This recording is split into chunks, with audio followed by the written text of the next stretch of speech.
میرا تعلق ہے گلگت بلتستان سے. ہمارا کوئی وہ حقوق وغیرہ کچھ بھی نہیں دیا جا رہا ہے. ہم پاکستان کے ساتھ ایک اسلامی ملک ہے اس لیے جڑے, لیکن ہمیں ادھر بہت زیادہ افسوس ہوتا ہے کہ کوئی توجہ نہیں دیتا, ہمیں ایسے ہی چھوڑ کے رکھا ہوا ہے. 75 سال ہو گئے ہمارے وہاں پہ کوئی بھی ڈیولپمنٹ کام نہیں ہوتا. انفارچونیٹلی پاکستان میں جو نیشنل ایشوز ہے نا, ہندوستان کے ساتھ تعلقات, کشمیر کا معاملہ, سیکیورٹی کے ایشوز, اس پہ ہمارے یہاں پالیٹکس بہت ہوتی ہے. تو یہ ہمارے اسٹیٹ کرافٹ کو ڈیسائیڈ کرنا ہے بنیادی طور پہ. اگر اس نے پرانے روایتی طریقوں کے ساتھ ہی آگے بڑھنا ہے تو مجھے لگتا ہے کہ پاکستان کے لیے آنے والا وقت اچھا نہیں ہے. How can you compete and defeat such a giant next to you? اگر اس میں جائیں گے تو آپ خرزے میں ڈوبتے مریں گے. بھارت سیکولر ملک سے ایک ہندو انتہا پسند ملک بن چکا ہے جہاں کوئی اقلیت محفوظ نہیں ہے. آپ کسی ملک اس دنیا میں آپ نے سنا ہے کہ ریلیجن سٹیزن شپ جسٹیفائی کرتا ہے؟ ہندو آٹومیٹک سٹیزن آف انڈیا, مسلمان آٹومیٹکلی آؤٹ. میں کہتا ہوں اگر میرے بس میں ہوتا میں ڈپلومیٹک ریلیشنز بھی ان کے ساتھ نہیں رکھتا. Bharat is the only religious فنڈو وہ ملک ہے. پاکستان بکواس بہت کرتے ہیں نا, زبان چھڑی سے بہت لمبی ہے.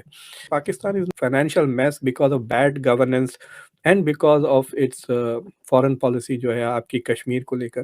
آپ دلی میں چلے جائیں, دلی کے اس علاقے کے اندر جہاں وہ رہتے ہیں بیچارے, دیکھیں یہ بیچارے مسلمان جہاں کہیں بھی بیٹھے ہیں گندی گندی آبادیوں کے اندر اپنی کمیونٹی میں بیٹھے ہیں. بھارت میں اقلیتوں خصوصی طور پر مسلمانوں کے ساتھ کیا سلوک کیا جا رہا ہے یہ کسی سے ڈھکا چھپا نہیں ہے کہ بھارت سیکولر ملک سے ایک ہندو انتہا پسند ملک بن چکا ہے جہاں کوئی اقلیت محفوظ نہیں ہے. کبھی کبھار عدالت سے انہیں کچھ ریلیف مل جاتا ہے, جیسا کہ حال ہی میں بھارتی سپریم کورٹ نے اتراکھنڈ کی مسلم آبادی کے گھروں کو منہدم کرنے کے اتراکھنڈ ہائی کورٹ کے فیصلے کو کالعدم قرار دے دیا. لیکن اور یہ سب کوئی مستقل حل موجود ہے؟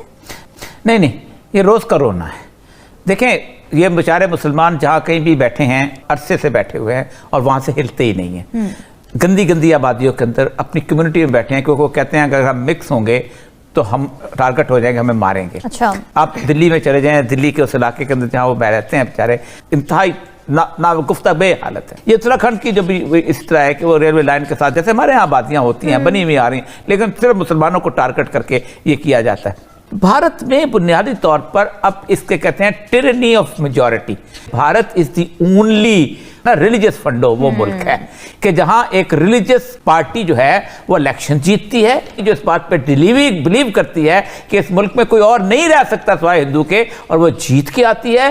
آپ خود سوچیں کہ کوئی نہیں کہتا کہ یہ ملک جو ہے اس کا مولوی اس پہ رول کر رہا ہے, ہندو مولوی, اور تو کوئی نہیں ہے. تو یہ کوئی نہیں اس کو کوئی تک دنیا کے اندر. بالکل ٹھیک ہے. ہلالی صاحب کلوزنگ ریمارکس دے دیجئے, عالمی برادری کی توجہ اس تشویشناک صورتحال کی طرف کیوں نہیں آ پائی اب تک؟ آپ کسی ملک اس دنیا میں آپ نے سنا ہے کہ ریلیجن سٹیزن شپ جسٹیفائی کرتا ہے؟ ہندو آٹومیٹک سٹیزن آف انڈیا, مسلمان آٹومیٹکلی آؤٹ. ان لوگوں کے خلاف, مودی کے خلاف, بچر آف گجرات, کیا اور ثبوت چاہتے ہیں لوگ؟ میں کہتا ہوں اگر میرے بس میں ہوتا میں ڈپلومیٹک ریلیشنز بھی ان کے ساتھ نہیں رکھتا. کیوں؟ وی نو واٹ دے وانٹ. تو آئی ایم سوری ٹو سے کہ جب تک دوسرے ملک ریئیکٹ نہیں کریں اس طریقے سے, گڈ اور بیڈ میں کوئی فرق نہیں ہے. بالکل ٹھیک ہے, اہم پوائنٹ آپ نے دیا. میرا تعلق ہے گلگت بلتستان سے, اسکردو والی سائڈ سے, لیکن پاکستان کے اس سائڈ پہ ہونے کے باوجود ہمارے وہاں پہ ابھی تک نا لائٹس وغیرہ صحیح سے نہیں آتے ہیں. ٹھیک ہے, ہمارے اسکردو میں احتجاج چل رہا ہے کوئی 15-20 دن سے, بلکہ اس سے زیادہ ہو گیا.